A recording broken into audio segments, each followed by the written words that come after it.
The glass shattered. Not literally, but that was exactly what it felt like when Victor Holt's voice cut through the low murmur of the Meridian Club's dining room and said, in crisp, contemptuous Mandarin, "These people are furniture. Expensive furniture that doesn't know its place." He was talking about Zara. She was standing 2 feet away, holding a tray with both hands, her posture perfect, her expression completely still. She had just placed his appetizer in front of him, seared scallops, the chef's special, and was turning to leave when the words landed on her back like a slap she wasn't allowed to react to. Victor Holt didn't lower his voice. He never lowered his voice. Why would he? He was 58 years old, worth somewhere north of $400 million. And in his experience, waitstaff were a kind of human wallpaper. They moved around you. They smiled when you looked at them. They did not speak Mandarin. His associate, a thin man named Bello who handled his West African acquisitions, laughed quietly into his napkin. Victor's wife, Naomi, did not laugh. She picked up her fork and looked at her plate. Zara walked back toward the service station. Her jaw was tight. Her hands were steady. In the 7 years she had worked at the Meridian Club, she had learned one truth above all others. Anger was a luxury she could not afford on this floor. She set the tray down at the station, took one breath, and picked up the next order. But she had heard every syllable. Every single one. She had been hearing things like this for 7 years. Not always in Mandarin. Not always this specific kind of vicious. But always some version of the same essential message. You are scenery. You are a function. You're not a person in this room. You are a role. And the role does not have feelings. And the role does not have a life outside of this building. And the role most certainly does not speak 6 languages. What people did not understand, what Victor Holt, in all his silk-tied, watch-flashing certainty, could not possibly have understood, was that invisibility cuts both ways. Yes, it means no one sees you, but it also means no one is watching what you see. And Zara Mintz saw everything. 3 hours earlier, Zara had arrived through the service entrance on the east side of the building, the way she always did, navy uniform pressed, hair pinned back so neatly it looked architectural. The Meridian Club sat on Victoria Island like it owned the street, which in most ways it did.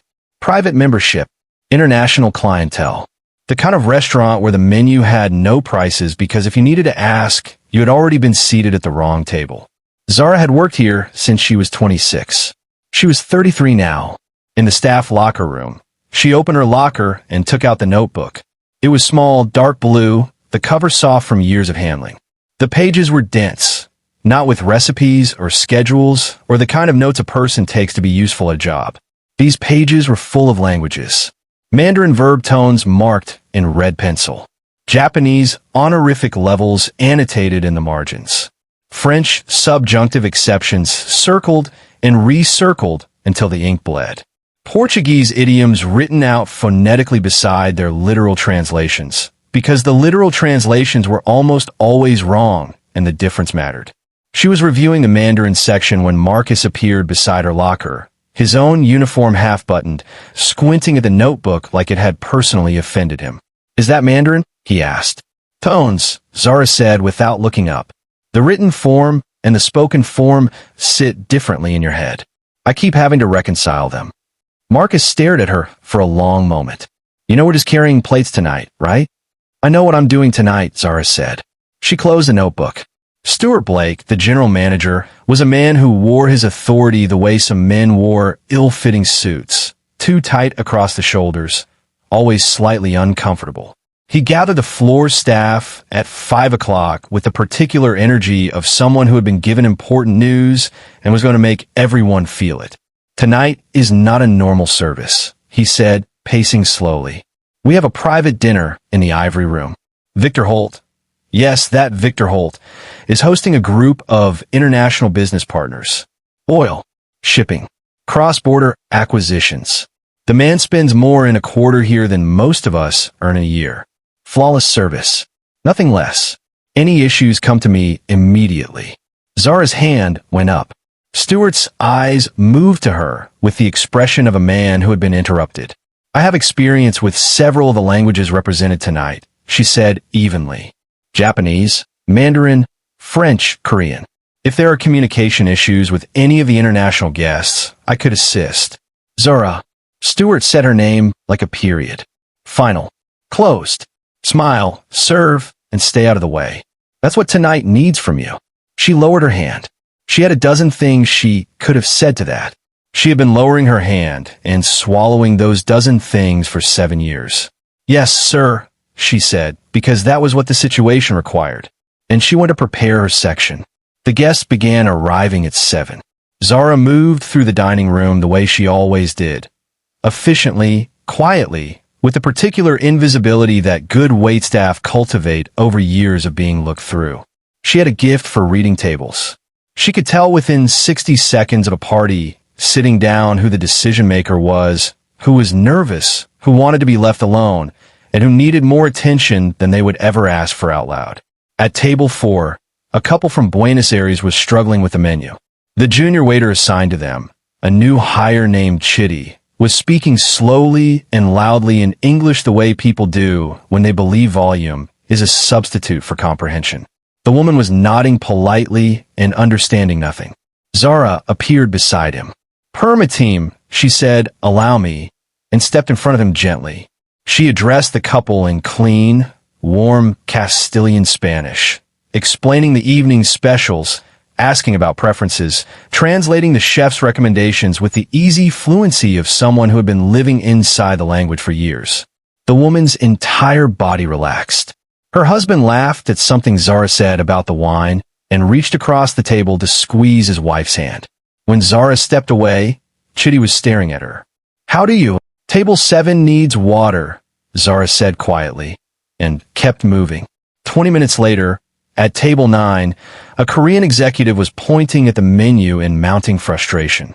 His English was functional but thin, not enough for the nuanced dietary restrictions he was trying to communicate. Zara arrived before anyone called for her, read the situation in 2 seconds, and addressed him directly in Korean. His face changed instantly, the tightness around his eyes releasing as the relief of being understood moved through him. They spoke for less than 2 minutes. Zara confirmed his needs with the kitchen, and by the time his appetizer arrived, it had been properly adjusted. He pressed a folded note into her hand as she turned to leave. None of it reached Stewart's desk. It never did. During her break, Zara sat in the small alcove behind the service station and opened the notebook to the Japanese section. She had been studying Japanese for 4 years. She had started with conversational basics, moved through intermediate grammar, and was now deep in the territory that most learners never reached. Kigo, the formal register. The language within the language. The system of speech levels that Japanese business culture ran on, where a single incorrect honorific could signal disrespect serious enough to collapse a negotiation. She had been learning it from recordings, from a textbook she'd ordered secondhand from a bookshop in Abuja, from an online forum where she'd spent months asking careful questions of patient native speakers who found her dedication more than a little unusual. She read through her notes on the structure of humble versus respectful speech forms, her lips moving slightly, silently. Marcus leaned around the corner. "Break's almost over." "I know." He hesitated. He looked at the notebook. He looked at her.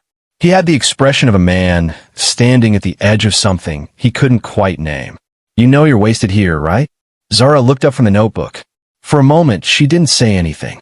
She looked at the worn blue cover, at the pencil marks in the margins, at the years of work sitting in her hands.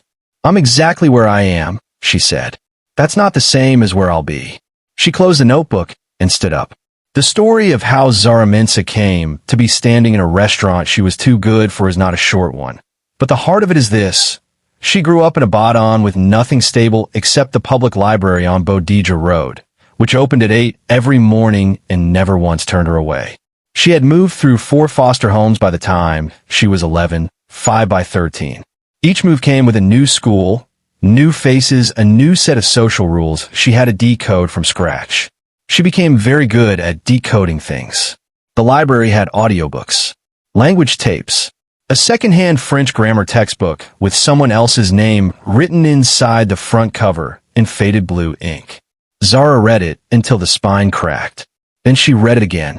Then she started annotating it, writing her own notes in the margins, corrections, questions, connections she noticed between French and the Yoruba structures she already knew. There was something about language that felt like safety. Like if you knew how someone thought, how they structured meaning, how they organized the world inside their sentences, they couldn't completely surprise you. They couldn't be entirely foreign. Languages were keys. Zara collected them the way other children collected certainties she didn't have. By 13, she spoke French beyond school fluency. By 16, she had added Mandarin through a free online course run by a Taiwanese university and Korean from a market trader near her last foster placement, who gave her informal lessons in exchange for help with English paperwork. The trader, a woman named Mrs. Park who had been in Abadan for 12 years, was the first person who had ever looked at Zara's notebooks with something other than confusion. "You have a ear," Mrs. Park had told her in accented Yoruba.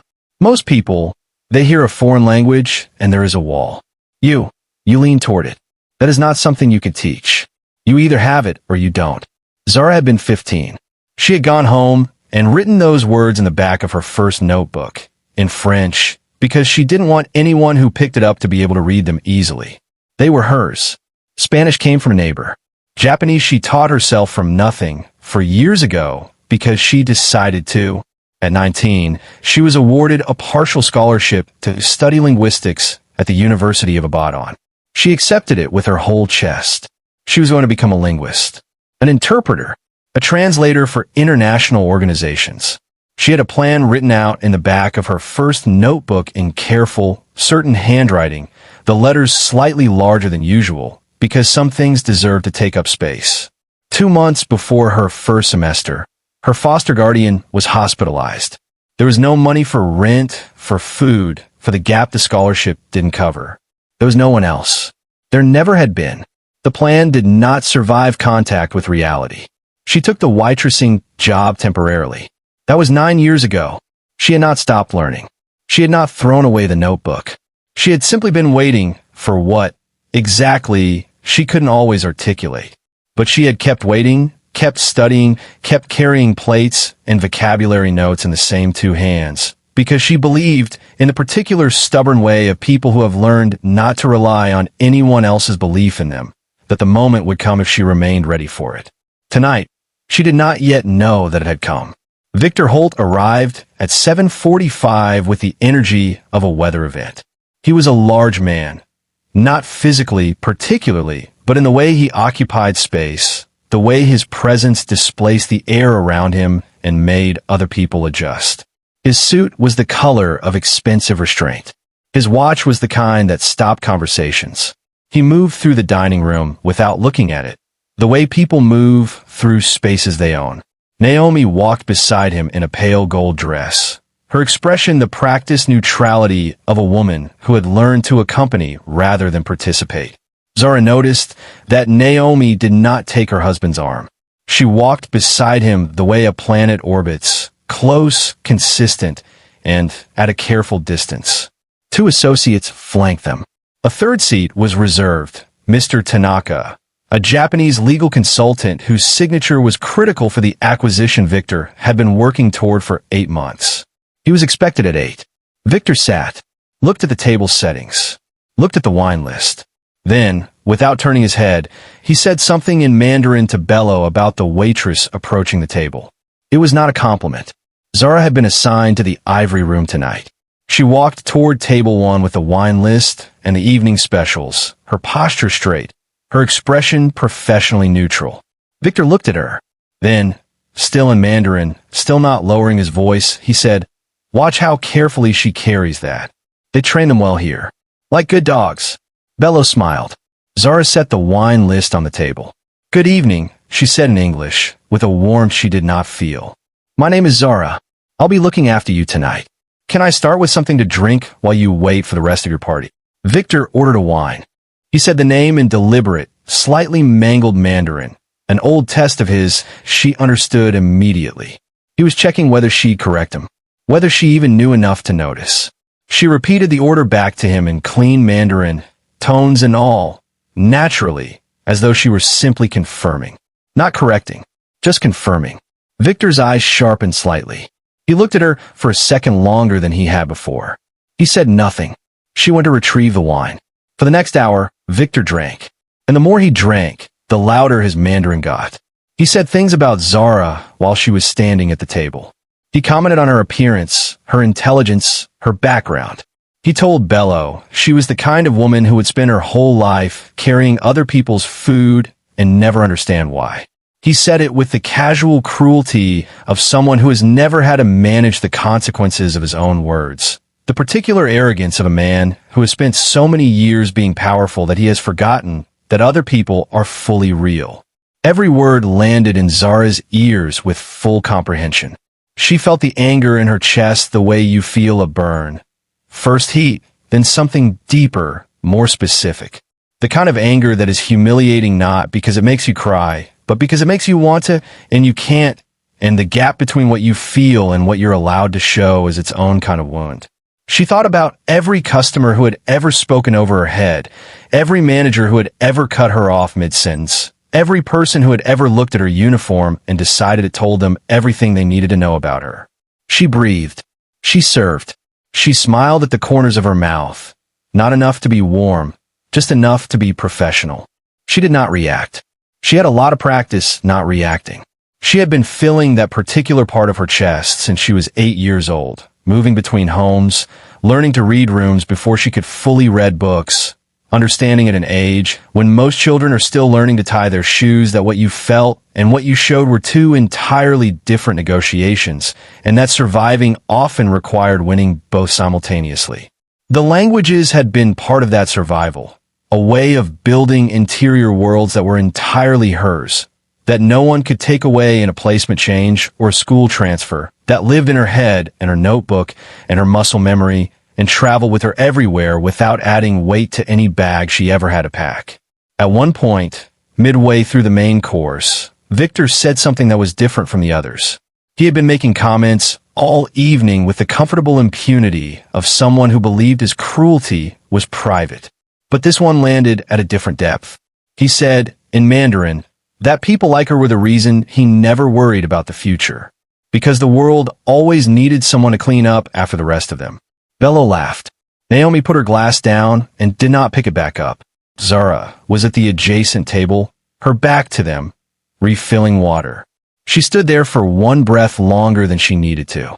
Just one. Just long enough for the words to move through her and find their place alongside all the other words she had been carrying. She set the water pitcher down. She reached into her apron pocket and touched the cover of the notebook. Not to open it, just to touch it. A grounding. A reminder of what she was. Then she went back to work. She did not know, standing at that service station with her composure intact and her 9 years of patience nearly spent, that the patience was in its final hour. She did not know that at a corner table, a woman who had heard every word was deciding that enough was enough. She did not know that across the dining room, a situation was developing that would require precisely the skill that this restaurant had spent 7 years pretending she did not possess. But she was ready. She had been ready for a long time. She knew the policy. Stewart had been explicit about it, not in a written memo, but in the way things are communicated in places like this, through implication, through the looks exchanged when clients complained, through the memory of a colleague who had once pushed back against a difficult table and been quietly disappeared from the schedule. Victor Holt spent an extraordinary amount of money at the Meridian Club every year. He was the kind of client whose unhappiness had consequences that traveled downward. Zara was at the bottom of the chain. She knew where the consequences landed. At a table in the corner of the ivory room, mostly in shadow, a woman was watching. Margaret Osei was 63 years old. She had served as a trade diplomat in Tokyo for 6 years in her 40s. She spoke Mandarin, Japanese, and French alongside her native Chui and English. She had built Osei and Partners from a single rented office on Broad Street into one of West Africa's most respected international consulting firms, with operations in 14 countries. She had been in rooms where people assumed she didn't understand the language being spoken around her. She had heard things said about her in foreign languages by people who believed they were safe from comprehension. She knew exactly what that felt like. She had been eating her dinner alone, as she often did when she needed to think through something complicated. A contract. A personnel decision. The particular quiet of solo dining that let her mind work without distraction. Now she wasn't thinking about anything except the young woman at table 1. She watched Zara's face. Watched the small, precise control of it. The way the jaw held. The way the eyes stayed professionally warm while something much more complicated moved behind them. She watched Zara set down a glass and take a breath that most people in the room would not have noticed. Margaret noticed. She set down her fork. She picked up her water glass. She waited. At 8:15, Mr. Tanaka arrived. He was small, precise, formal, visibly harried. He bowed slightly to the table as he sat, apologized in Japanese for his lateness. The interpreter he'd been promised had sent a message canceling, and switched immediately to halting English to address Victor. Victor waved off the apology and launched directly into business. The acquisition, the timeline, the board's position. He spoke fast, his English idiomatic and full of the shorthand of men who have been doing deals together for years. Mr. Tanaka followed about 70% of it.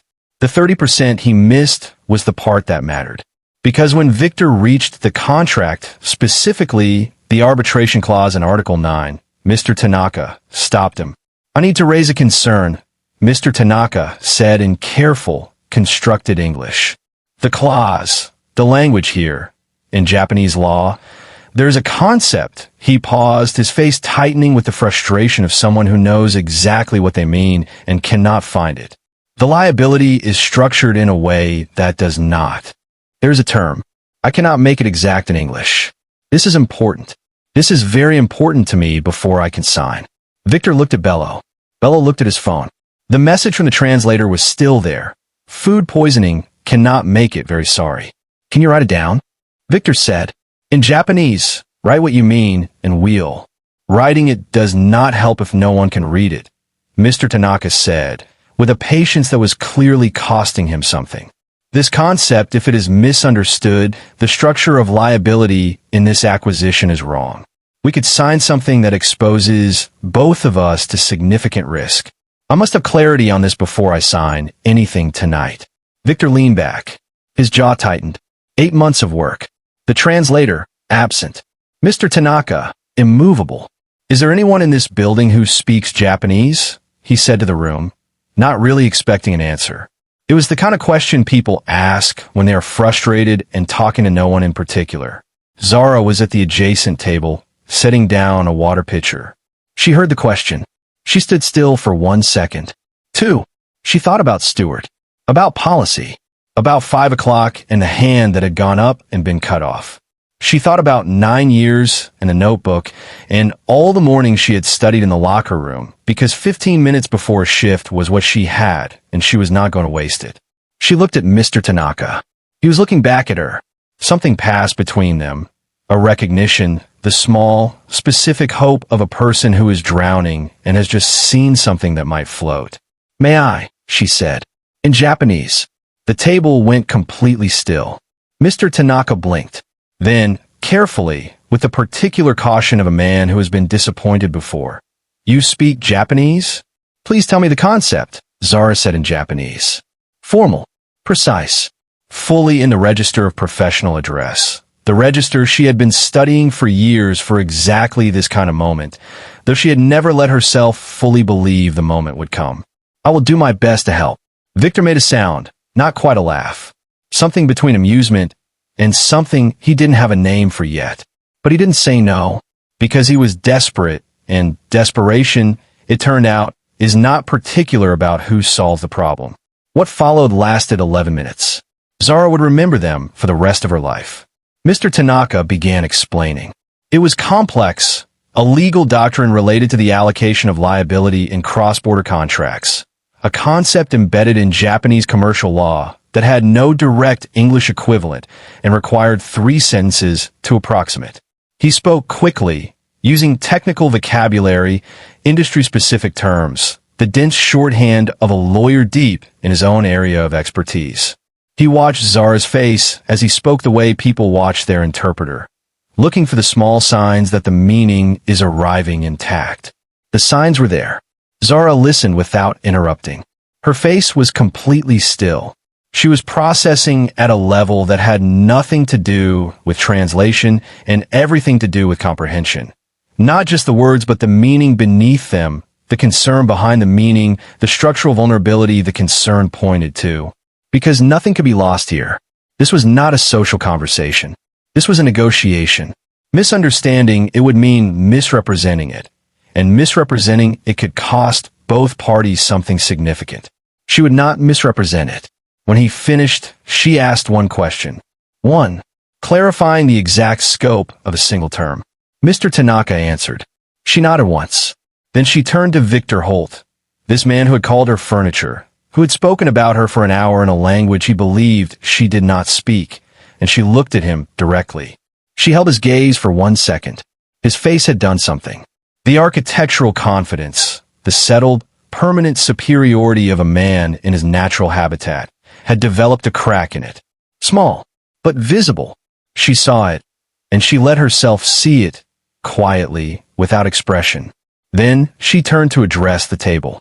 Mr. Tanaka's concern is this, she said, in clear and measured English.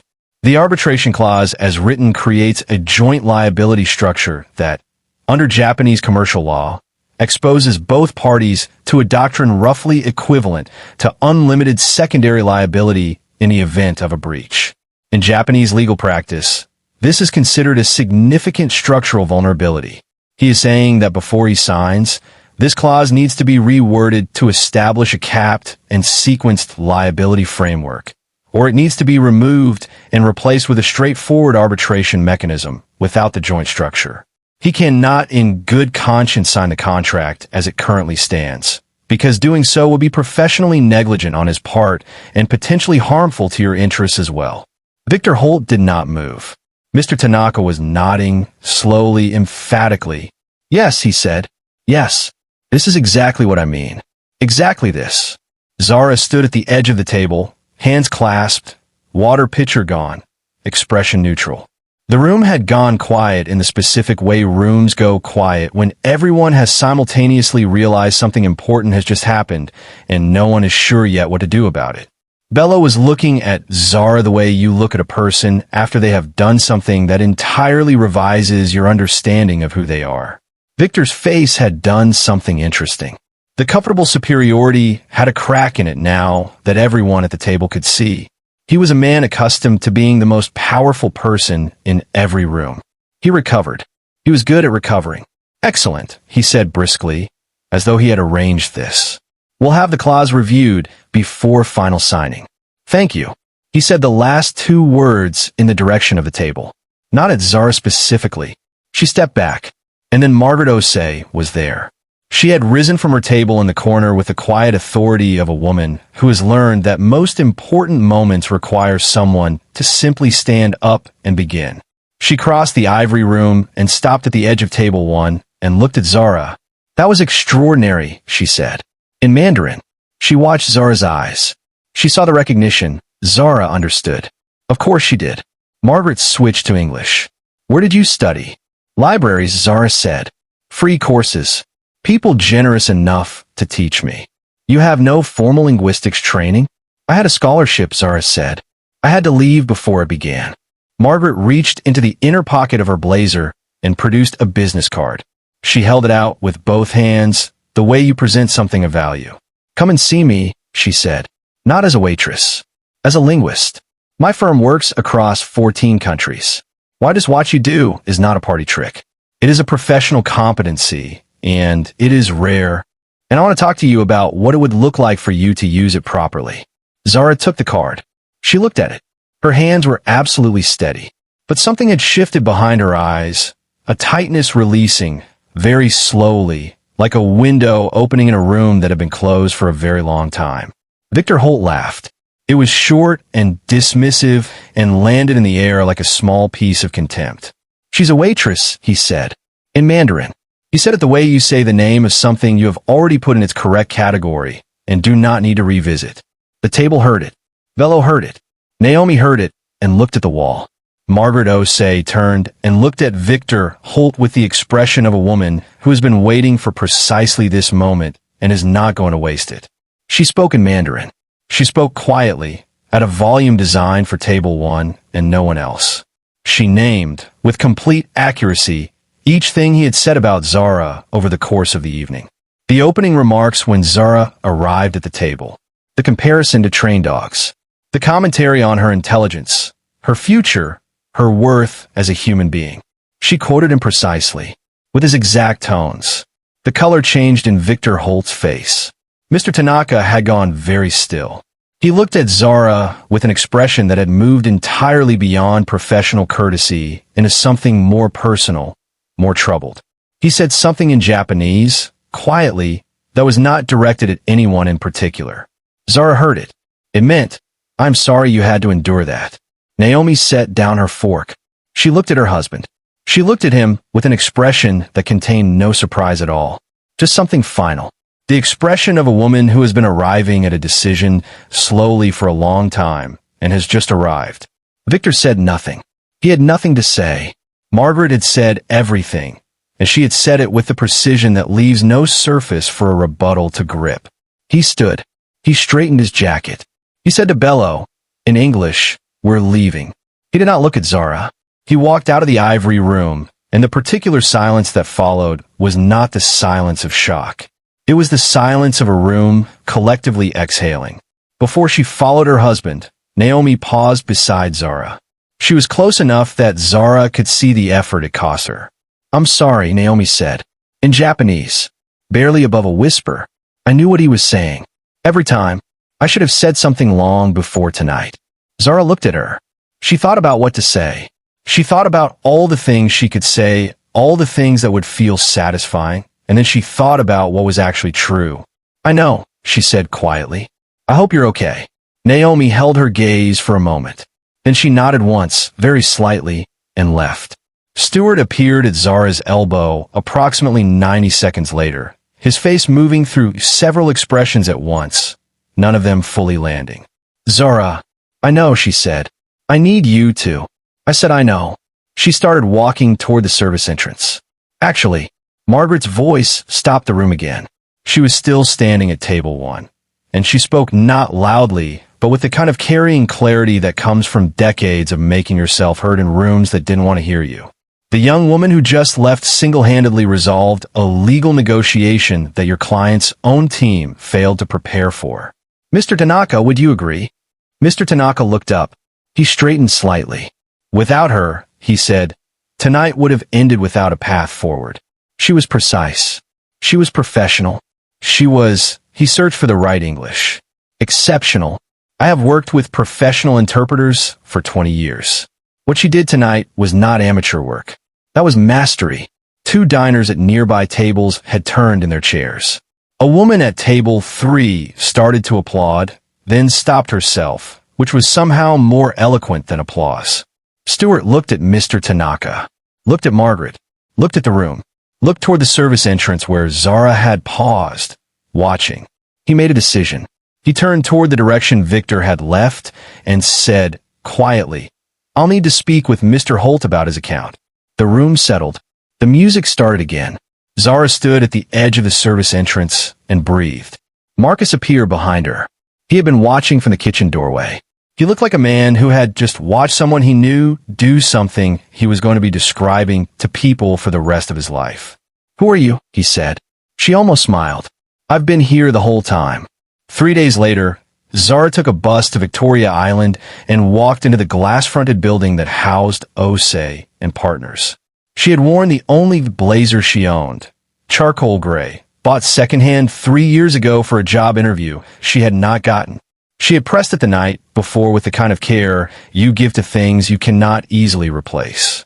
The receptionist, who had been told to expect her, led her to the 14th floor without the small hesitation Zara had learned to anticipate. The fractional pause of someone recalibrating their assumptions. It was a small thing. She noticed it.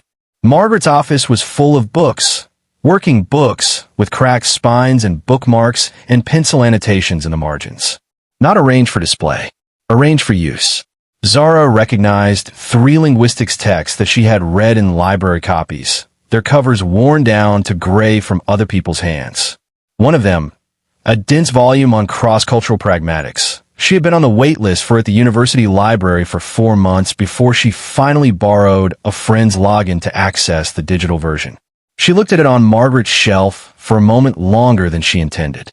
"Sit down," Margaret said, not unkindly. Zara sat. She placed the notebook on the desk in front of her. She had almost left it at home. It felt, suddenly, like something too private to bring into a professional meeting.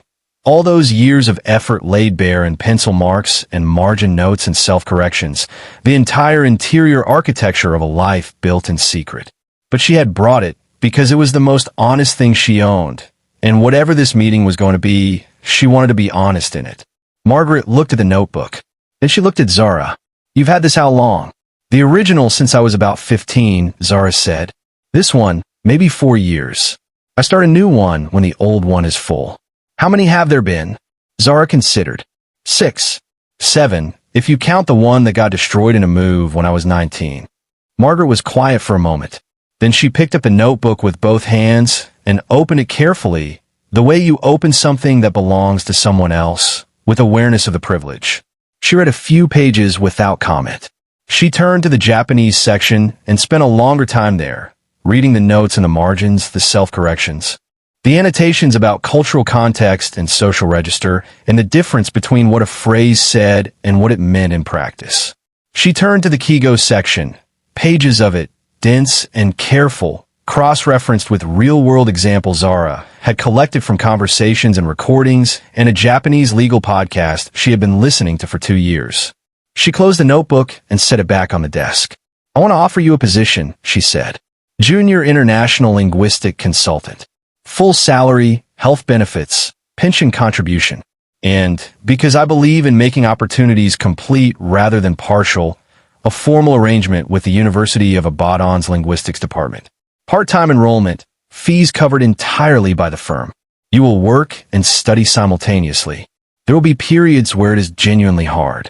I want you to know that going in." Zara was very still. "The scholarship I lost," she said quietly. "It was for linguistics." "I know," Margaret said. "I looked into your background before this meeting. I wanted to understand the full picture before I made an offer." Zara looked at her. "Why? Most people don't. Most people aren't offering what I'm offering."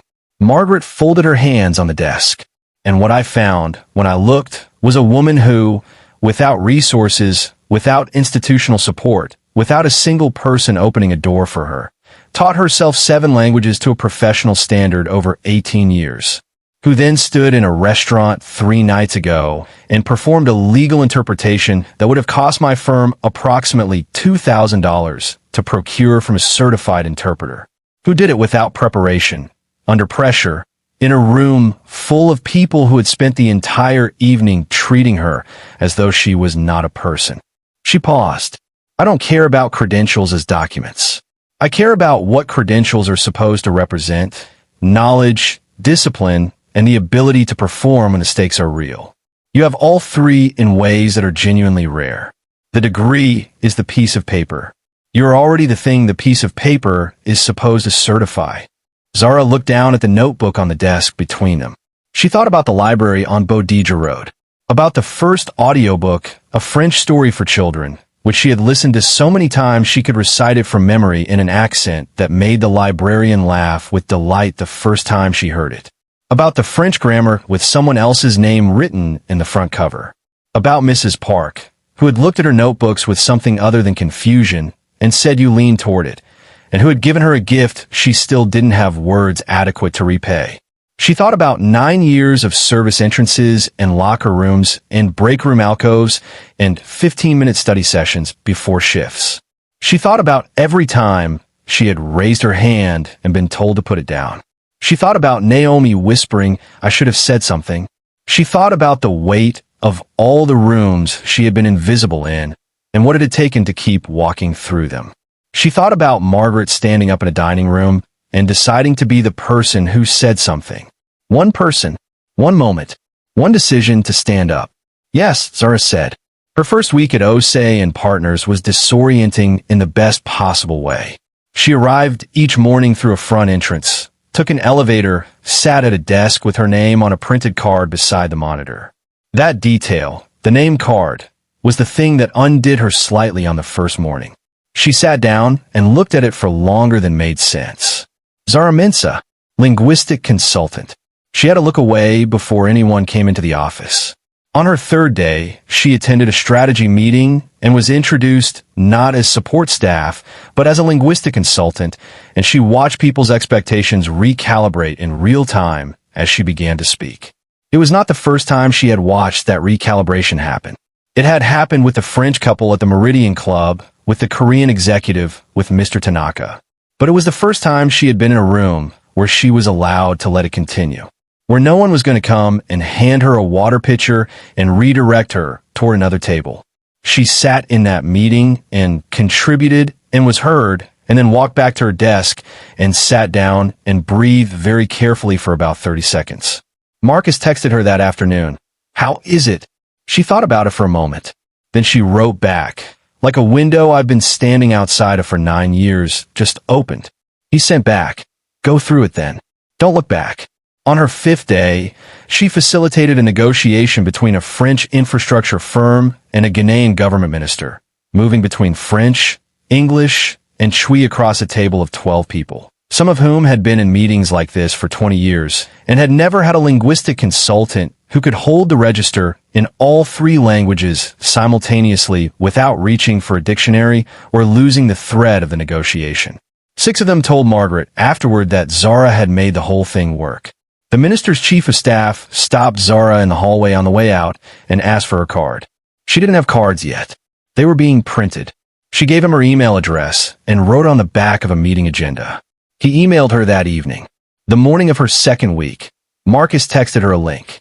No message, just the link. It was a video. Someone at the Meridian Club had recorded the exchange in the ivory room on their phone. From a table nearby, discreetly angled, the audio surprisingly clear in the quiet of the dining room. The video showed Zara at the table with Mr. Tanaka, the translation unfolding, the silence at the table afterward, Victor's dismissal, Margaret's rise from her corner table, the confrontation. For minutes and 20 seconds. 11 million views and climbing. The comments were in 26 languages. Several of them were in Japanese. One of the Japanese comments, which had been liked 40,000 times, said simply, "She spoke better Kigo than most native speakers use in a formal context. This is extraordinary." Zara read that one twice. She watched the video once at her desk with her office door closed. She looked at her own face in the footage, composed, precise, completely contained, and felt a complicated rush of things she couldn't fully name. Pride, partly. Relief, maybe. And underneath both of those, something older and heavier. The particular exhaustion of a person who has had to earn the right to be taken seriously in every room they have ever entered, and who knows that no single moment, however public, fully closes that account. The world would not stop making assumptions about her. She would not stop having to exceed them. But for the first time in 9 years, she would be exceeding them from a desk with her name on it. She closed the video. She put her phone face down on the desk. She opened her laptop and got back to work. Victor Holt's world changed more quietly. The acquisition fell through. Mr. Tanaka had returned to Tokyo and recommended against proceeding until the legal structure was revised, a process that would take months and result in terms far less favorable to Victor than what had been on the table. 2 major partners had seen the video. The conversations that followed were short. Naomi moved out of their apartment 6 weeks after the dinner. Victor did not contest it. 6 months after the night at the Meridian Club, Zara sat at her desk at Osei and Partners with 2 notebooks in front of her. The original, dark blue, its spine held together now with a strip of cloth she'd sewn on herself because she was not going to let it fall apart. And a second one, newer, its pages only beginning to fill. On the first page of the second notebook, she had written one sentence. She had written it 7 times, once in each language she spoke, so that it ran down the page like a spine holding everything together. "I was always here." She had written it in Yoruba first, because that was the language she had spoken before she knew there were others. Then French, because that was the first one she had chosen. Then Mandarin, Korean, Spanish, Portuguese, Japanese, each one a door she had found and opened herself, in libraries and break rooms and borrowed moments, without anyone handing her a key. She opened her laptop. A video call was waiting. A team in Seoul. A contract that required navigating Korean, English, and a complicated piece of Japanese legal language that had been giving lawyers trouble for 2 weeks. Zara looked at the page with the 7 sentences. She thought about what it meant to be ready. Not the readiness of someone who had just prepared. The readiness of someone who had been preparing for years, in locker rooms and library alcoves and break room corners, without an audience, without confirmation, without anyone watching. The kind of readiness that is not the same as confidence because it is older than confidence and does not require anyone else's belief to sustain itself. She clicked to accept the call. "Hey CEO," she said, and smiled and began. Zara Mensah did not become extraordinary that night at the Meridian Club. She had always been extraordinary. What changed was simply that one person decided to look up from her dinner and see her. That is the part of this story that should keep us all awake. Because Zara is not a singular case. She is the rule. In restaurants, in offices, in warehouses, in clinics, in call centers, and classrooms, there are people who are carrying far more than what their job titles say. People who have built entire interior lives, entire architectures of skill and knowledge and discipline, with no guarantee that anyone will ever ask to see them. People who show up anyway, who keep learning anyway, who refuse, in the quietest and most unshakable way, to become only what the room expects them to be. The only question that matters, is whether we are the kind of people who look up. If this story moved you, drop a comment below. Tell us about a time you were underestimated. Tell us about a hidden talent you carry. Tell us about a moment when someone chose to really see you, or a moment when you chose to see someone else. Those stories matter, and this community deserves to hear them. If you believe that people like Zara deserve to be seen, subscribe so you never miss another story like this one. Hit the like button. Share this with someone who needs to hear it today. Because every now and then, the right story reaches the right person at exactly the right moment. And that changes everything.